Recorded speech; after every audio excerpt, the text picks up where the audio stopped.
이번에 임플란트로 한번 넘어가 볼게요. 저희가 이제 바이콘 임플란트를 쓰시잖아요. 네. 근데 보통 요즘 광고를 보면은 거의 오스템 사람들도 많이 알려져 있고요. 가장 대중적인 것 같기도 해요. 근데 그럼에도 저희는 바이콘 임플란트를 쓰시는 이유가 있으세요? 바이콘이 이제 아무래도 외산이고 비용 자체도 국산보다는 가격대가 조금은 더 높게 형성이 돼 있기는 합니다. 그런데 이제 바이콘을 제가 가장 좋아하게 된 이유 자체도 술식은 심을 때는 조금 더 신경을 많이 써야 되지만 네. 심어놓고 나서의 장기적인 예후라고 합니다. 이게 관찰을 해봤을 때 얼마나 잘 버티고 있는지, 그리고 버티는 것만이 문제가 아니라 혹시라도 뭐 씹는 면이 깨진다거나 뭔가 문제가 생겼을 때 어떤 식으로 대처가 가능한지, 이런 것들을 생각을 해봤을 때 장기적인 관점에서 제가 생각을 했을 때 가장 좋은 임플란트라고 생각을 해서 바이콘을 이제 환자분들한테 소개를 시켜드리고 진행을 하고 있고요. 이런 바이콘 같은 경우는 조금 다른 방식으로 진행이 되게 됩니다.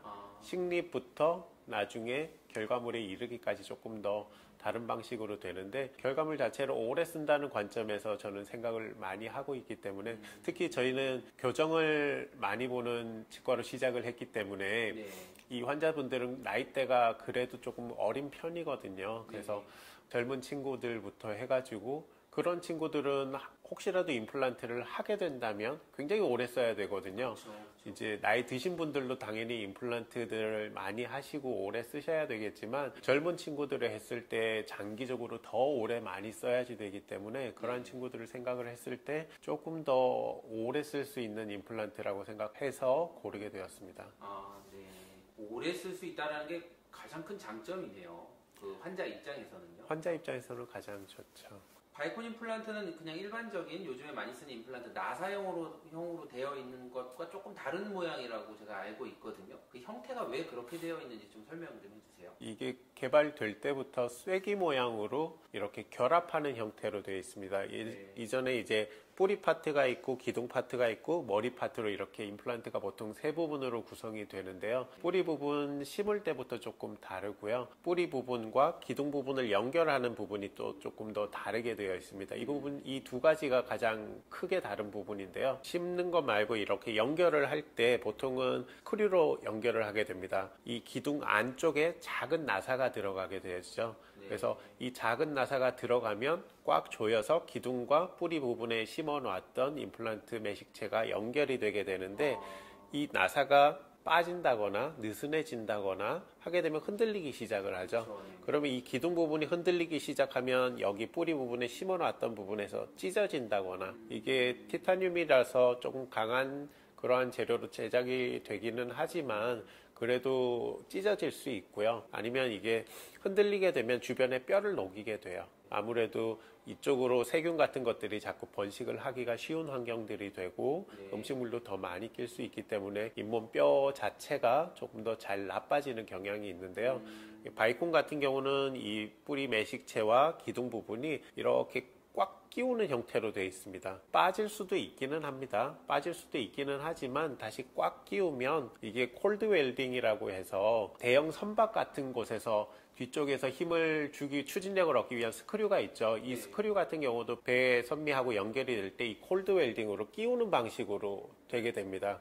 이 스크류가 굉장히 중요한데 얘가 빠지면 안 되잖아요. 흔들려서도 안 되고. 그런데 이러한 부분에서도 콜드 웰딩으로 꽉 끼우는 방식으로 되어 있거든요. 그래서 이거 자체가 임플란트 매식체와 이 기둥을 이렇게 꽉 끼워 놓게 되면 훨씬 더 단단하게 일체화되기 때문에 주변의 뼈도 성장을 생각보다 더 잘 되는 경우들이 많이 보게 됩니다. 그래서 이런 것들 때문에 더 좋은 임플란트라고 생각이 됩니다. 사람 욕심이 끝이 없으니까요, 완전히. 네. 그럼 바이콘 임플란트 하면 그냥 평생 죽을 때까지 쓸 수 있는 거예요? 뭐 바이콘 임플란트가 조금 더 좋다고 생각이 되기는 하지만 수명이 다하면 빠질 수도 있겠죠. 그렇지만 관리 자체도 특별하게 많이 어렵지는 않으니까요. 이런 부분들은 임플란트 하시게 된다면 마무리하면서 잘 설명을 드리고, 정기 체크는 늘 치과는 친하게 지내시는 게 좋습니다. 그러니까 치과를 자주 오면 뭐 치료 비용도 더 절감된다는 제가 얘기를 들었었는데, 이상하게 치과랑 친해지기가 참 어려운 것 같아요. 네, 저희 실장님이 이제 환자들한테 한 번씩 이제 전기 체크 환자들한테 하는 얘기인데요. 전기 체크 환자들이 내가 이렇게 1년에 한 번씩 그냥 스케일링이라 할 것 같으면 이걸 왜 와야지 되냐 라고 얘기하시는 분들이 있어요. 나는 치석도 뭐 많이 생기는 것 같지도 않고 충치도 많이 생기는 것 같지도 않은데 내가 왜 치과에 계속 이렇게 체크를 와야 되냐 이렇게 얘기를 하실 때 실장님이 얘기하시는 게 당신이 이렇게 오시기 때문에 안 생기는 거라고. 그 말이 맞는 것 같습니다. 치과에 자주 다니고 관심을 가지고 약속을 하고 오게 되고 그런 식으로 본이든 타이든 한 번씩 스케일링이나 검진을 하게 되면 충치도 가벼울 때 치료를 할 수도 있는 거고 어떤 부분에서 조금 더 양치를 잘 해야 관리가 되는지도 알 수 있기 때문에 한 번씩 체크를 반드시 받으시는 게 좋을 것 같습니다. 네, 감사합니다. 예전에는 임플란트 하면 되게 나이가 있으신 분들만 하는 것처럼 저는 생각을 했는데 요즘은 많이 이제 음식 습관도 서구화되고 그쵸? 또 단 음식도 워낙 뭐 많이 나오는 시대니까 임플란트 하시는 분들 나이가 또 20, 30대 이렇게 또 젊어지는 경향이 있는 것 같아요. 근데 이런 분들은 또 치과를 많이 안 다녀보셔서 그런지 통증에 대한 걱정, 또 치과 공포에 대한 걱정 이런 것들이 되게 많더라고요. 혹시 저희가 사용하는 이 바이콘 임플란트가 이런 통증에도 조금 더 장점이 있을까요? 통증을 없애는? 아무래도 이제 걱정들이 많으시죠. 임플란트 하게 되면 붓는다거나 아프다거나 이런 특히 아픈 거에 대해 가지고 걱정을 많이들 하시는데 맞아요. 제가 임플란트를 심어보면 생각보다 환자분들이 아픈 거라든지 붓는 거라든지 이런 거에 대해 가지고 아팠다라든지 부어서 고생했다라든지 이런 분들이 거의 없으세요. 뼈이식이나 이런 부분을 조금 많이 하는 분들은 간혹 붓기도 하는데 그냥 임플란트 정도 심는 정도로는 크게 붓지도 않고 통증도 크게 없습니다. 이게 왜 그러냐 생각을 해봤을 때 스크류 타입의 임플란트 같은 경우들은 식립을 할 때 드릴이 굉장히 고속으로 회전을 합니다. 이제 주변에 뼈들을 갈아내거나 할 때 빠른 속도로 하기 때문에 뼈도 다 없어지고요. 주변에 데미지를 조금 더 주게 되죠. 그리고 이런 부분에서 압력이 가해지기 때문에 붓는 경우들도 조금 더 생기게 됩니다. 근데 저속으로 저희는 드릴링을 하게 되고 드릴링을 안 하는 건 아니죠. 넓혀야지 되니까. 그래서 식립을 하기 위해서 드릴링을 하는데 굉장히 바이콘은 저속으로 하게 됩니다. 그래서 장점 중에 하나가 저속으로 드릴링을 했을 때 뼈를 모을 수도 있고요. 그런 식으로 저속으로 하게 되면 주변의 뼈나 이런 부분에 대해서 데미지를 적게 주기 때문에 술 후에 통증이라든지 붓기가 굉장히 적은 편입니다. 그렇군요. 그러면 이런 통증이나 붓기는 뭐 식립하고 나서 어느 정도 기간까지가 좀 발생하나요? 보통은 뭐 한번 붓게 되면 붓기는 한 주에서 길게는 3주 정도까지 가는 경우들이 있기는 하고요. 통증 같은 경우는 식립하고 마취가 풀리면 또 조금씩 불편하신 경우들이 있어서 약은 보통 한 3일에서 5일 정도 처방을 해드리고 불편감에 따라서 드시도록 하고 있습니다. 이 모든 치료가 그렇지만 부작용이 아예 없다고 볼 수는 없잖아요, 원장님. 이런 임플란트 치료할 때 그래도 조금 발생할 수 있는 부작용은 어떤 것들이 있을까요? 아무래도 조심을 하고 뭐 CT 같은 것들도 찍고 해가지고 다방면에서 검토를 하고 심는 게 가장 좋겠고 그렇게 하더라도 문제가 생길 때가 간혹 있을 수는 있겠죠.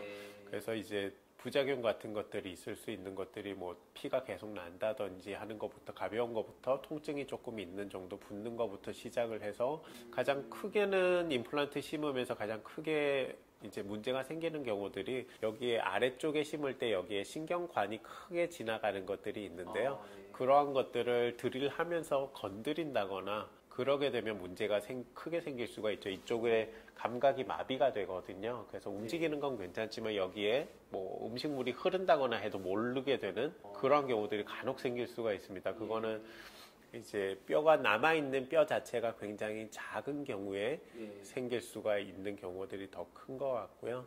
그렇지 않다면 의사의 실수에 의해 가지고 문제가 생기는 경우도 간혹 있을 수는 있는데요.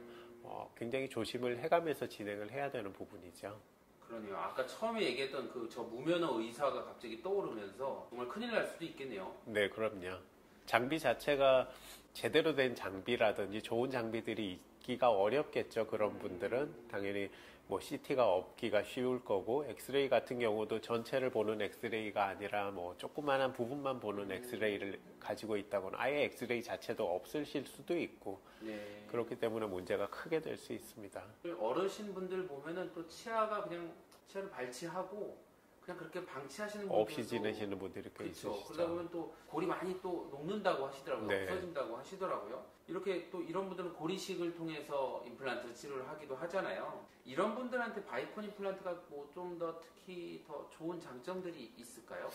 아까도 말씀드렸지만 바이콘은 저속으로 드릴링을 하면서 구멍을 이제 뼈에 구멍을 내면서 넓혀주게 되거든요. 네. 이러면서 뼈를 모을 수 있습니다. 안쪽에 이제 뼈를 긁어내는 거나 마찬가지이기 때문에 드릴링을 하면서 넓히면서 모아놨던 골을 다시 이식을 해줄 수가 있어요. 그래서 우리가 필요한 자리들이 있을 수가 있고, 뼈라는 게 우리가 동전골, 이전골 여러 가지 뼈들이 있는데 대체적으로 뭐 돼지뼈나 소뼈 같은 것들도 많이 사용을 하거든요. 당연히 뭐 처치를 해서 인체에 사용을 했을 때 문제는 전혀 없습니다. 그렇지만 생착률이라고 하죠. 붙어서 얘가 살아날 수 있는, 정말로 내 뼈가 될 수 있는 확률이라고 하면 자기 뼈가 가장 좋거든요. 그래서 바이콘을 심게 되면 필요한 부분에서 뼈를 모아서 조금 또 필요한 다른 부분에다가 이식을 한다거나 해주게 되면 그 뼈는 본인 뼈로 만들어진 뼈기 때문에 굉장히 생착률이 좋습니다.